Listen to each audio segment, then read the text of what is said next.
In some videos and in some calls, I have mentioned that I use a VA, which is a virtual assistant to manage my Etsy store. And every time I mention it, I always get an email asking me how I do this. So in today's video, let's talk about how you can hire your own personal VA specifically for Etsy to help out with customer service. And this is the way that I did it. I actually was taught by someone who has hired about 20 different VAs, but he had paid platforms that helped him hire these people and screen them versus I did this when I didn't have that much money and wanted to do this as cheaply as possible while still not sacrificing the quality of the VA. So I'm going to share all of my tips and how I found my amazing virtual assistant. So in terms of Etsy, my VA right now handles all customer service, handles all of my problems on the Printify side for print on demand, which is handling pretty much all of my orders, handling any communication with them. And she also helps me list all of my designs, helping me post on Etsy much quicker than ever before. My VA is also full-time because she also helps me on my content creator business. But for people who are just hiring for an Etsy VA, they might need only 1 to 2 hours a day of someone's time. So how did I find her? Number one, the first place I looked and was super successful in finding was a job market called onlinejobs.ph. This is an online job marketplace for people in the Philippines. The Philippines is such a great place to hire a VA because their English is great and because our money or the US dollar gets them really far. So you don't have to pay them an insane amount like you would if you were hiring a VA from the United States or from wherever you are located. And it is also helpful that the Philippines is allowed on Etsy versus if you were hiring someone from another country, even using a VPN, you are running a risk of Etsy getting a little bit mad that Etsy is being accessed from a country that they are not allowing. I do recommend, I think you have to pay for onlinejobs.ph for a certain amount of applicants, which I do recommend. You're not consistently hiring, just pay for a month.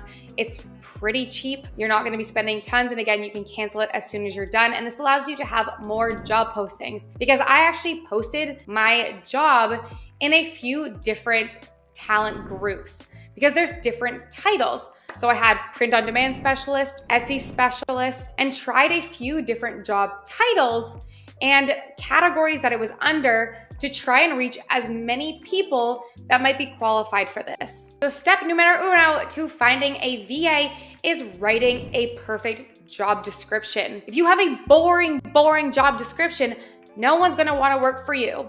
And you're not going to like the people that apply either. You want to make this fun. So make sure that comes through in your job description. My title was Etsy Print on Demand Specialist, and the first sentence of my job description was, are you looking for the opportunity to grow alongside a tiny team, just me and you, where we can learn and grow together, then look no further. I really wanted to emphasize that we were going to be growing together and we were a team. And then under that job description, the different headlines I had were what we offer, like high pay, stability, growth, part-time and opportunity to move full-time. I had about the company, which was about me, what I like, what I'm looking for. I had who we are looking for, what a day-to-day would look like, your day-to-day responsibilities, your required skills, optionals, big pluses. I put in the tools that they'll be using. I put information on the position and pay. And then I also put in a section for how to apply. And then I capped it off with good luck and I hope to find someone awesome like you to join me. This is going to take some time to write. You can use ChatGPT to maybe help you out with a template, but again, make sure to make it fun. Add things that people want to hear. They want to grow with you. They want to learn with you. They don't want to feel like they're going to be micromanaged and they're going to have a bad boss that's never going to be paying attention to them. Use emojis. I used emojis in mine. And again, I tried to make it fun. I wanted someone to read this and be like, this is who I want to work for and who I can grow with. Step 2 to hiring a VA is creating your funnel into how you're going to find the one person for you. Guess what? I had about 600 applicants, but I only ended up reviewing 2 or 3 of them, and I'm gonna explain how. What I did is I had 3 levels of tests that I made in Google Forms, so free for everyone that has Google. The first test had 10 questions that were about reading and comprehension, and logic. For example, I had a question like, choose the synonym pair of words: private and public, intrusive and invasive, mysterious and unknown, common or unique. I had some logic questions like, if the first two statements are true, is the final statement true? I had one that says, choose the correct antonym of cautiously. You can just Google logic questions and find ones to add to this. Ideally, maybe change up the words so someone can't just Google the answer. So just change it up a little bit and make sure that these are questions that just have one right answer and turn it into multiple choice. That way you can automatically screen who passes and who fails so you don't have to manually go over all of these. Another quick tip, which I messed up on, is do not forget to ask them their name and email so you can contact them after. Then to grade this automatically, I use a platform called Quiglio. It integrates with Google Forms. There is some setup and you're gonna have to do some research on how to work the two together. It is pretty self-explanatory once you get it going. But what happens is when someone fills out this form, Quiglio automatically grades it. They also have a timer so someone can't take 5 hours and Google all of these answers or have their friends with them. You can have a time limit to it. There are sites out there who do these exams, but they're so much more expensive than just using Google Forms and Quiglio. This was my workaround. People out there might say they have a better option, but this is what I use and that's what I'm sharing. Then from Quiglio, I grabbed the emails of everyone who got 80% or more and sent them a message stating, congrats, you moved on to the next round. And now we're moving into questionnaire number 2. This time I am screening for listening skills. Test 1 and test 2 have nothing to do with print on demand or Etsy yet. All we're doing is screening out people who just won't work for us as a VA. They can't listen to instructions. They don't understand English well. So that's where we are weeding out with these first 2 questionnaires.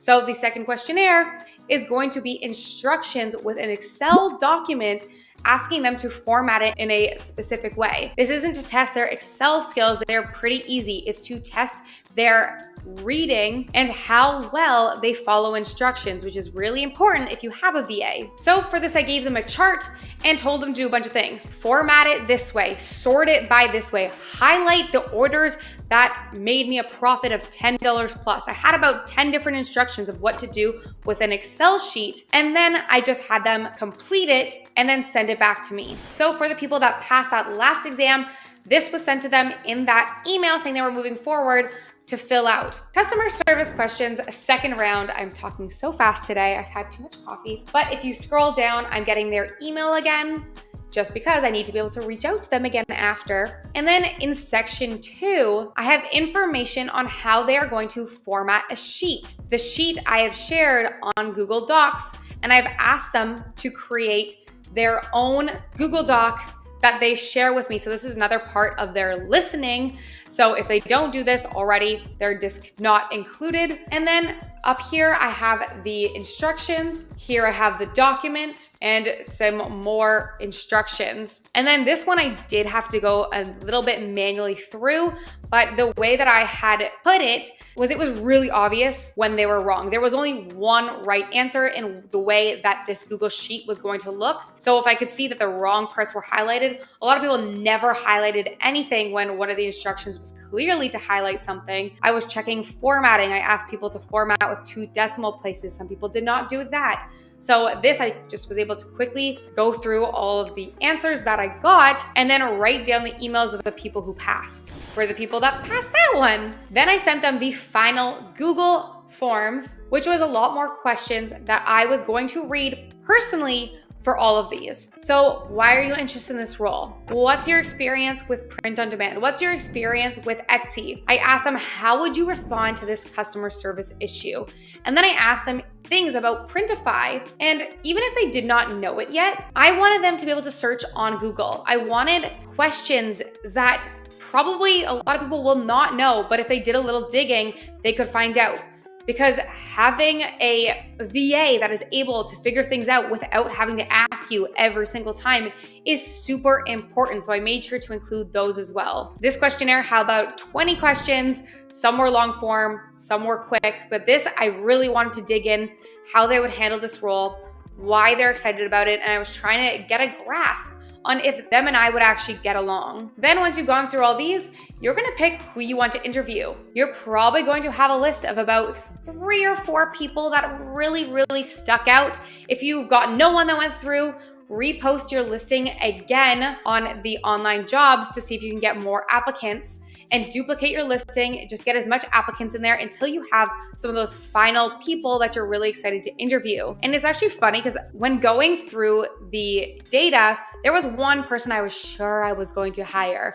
I was almost like, I don't even need to interview other people. This person is so good and knows what they're talking about. And I actually did not end up hiring them. Who did I hire? I hired the VA who watched all of my videos before our call, who was so excited when I was talking to her, who actually knew nothing about print on demand and had only run a small Etsy store before, but she was so eager to learn. And every single question she researched, and she had questions for me. And I could just tell that this job would mean so much to her, versus the girl who I thought I was going to hire based on her answers seemed very nonchalant. And in our meeting, I actually left feeling really upset because we just did not vibe. I had really built up that this was the one I was going to hire. I actually had reached out to her on onlinejobs.ph asking her to apply because she had the perfect experience. But I actually just went with the VA who had less experience, but was way more into what we were doing and wanted to grow with me. And she has now been with me for about 8 months, and she's probably watching this video because she watches all of my videos, and she is amazing. And I couldn't have asked for a better VA. And pricing is really dependent on what you want. I highly recommend going through online jobs, searching up similar positions and seeing what people are posting these for. Some friends have hired their VA for $300 USD, $600 USD, depending on how much work they're giving them and how many hours a day they want them to work. My VA started off working 2 hours a day for me when she was only doing my Etsy, versus now she's helping me with multiple of my businesses. So she is now full-time with me. You can also put negotiable if you're not sure and want to hear what their price range is. And for people that get mad when people outsource and hire people from other countries, you are helping them as well. They want USD money. Their money takes them so much further. If you were just hiring in the US and paying a US person more, they wouldn't be getting a job. Versus now, if you also can now afford to give them bonuses and pay them what more than a job there would pay them, they are going to be so beneficial because you're also giving them the freedom of working online, bettering their English if that's what they need, and learning more skills. So reframe it and make sure this deal is mutually beneficial for you both, so you don't have that guilt feeling that you are using someone. And if you have an issue with this, then go hire someone from the US. But that is just the hiring side. Stay tuned for part 2, where I'm going to talk about how to manage your VA, how to keep everything together, and how to trust someone and give them access to your stores that have financial information, because the next steps are also really important in moving forward with how you two work together. So that video will be coming out probably next week, so stay tuned. Thanks, guys.